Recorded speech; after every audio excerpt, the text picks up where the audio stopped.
ассалому алайкум тамошобинони арҷманд. Нашри навбатӣ барномаи милитсия хабар медиҳад оиди фаъолияти милитсияи суғд дар самти пешгирӣ ва ошкор намудани ҷиноятҳои вазнин ва махсусан вазнин ба муҷозот кашидани афроди ҷинояткори ҳуқуқвайронкунанда маълумот медиҳад.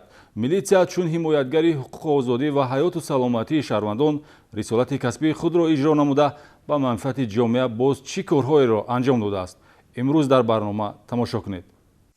баъди 2 сол дарёфти ҷасади шахси бедарахшуда бо аломатҳои марги маҷбурӣ дар ноҳияи Ҷабор Расулов.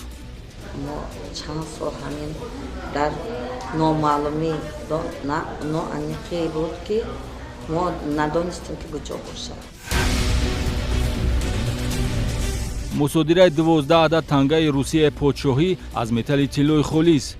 12 адад тангаҳои тиллоӣ ҳамчун металли ғайримаишӣ дар қанорави ҷумҳурии Тоҷикистон муомилоти озодонаи онҳо манъ карда шудааст.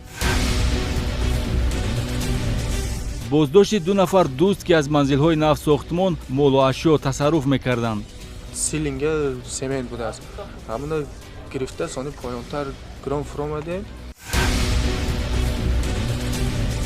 амборхонае ки гӯшти пассифат нигаҳдорӣ мешуд ошкор гардид. шарҳи ин ва дигар хабару гузоришҳо дар барномаи милитсия хабар медиҳад.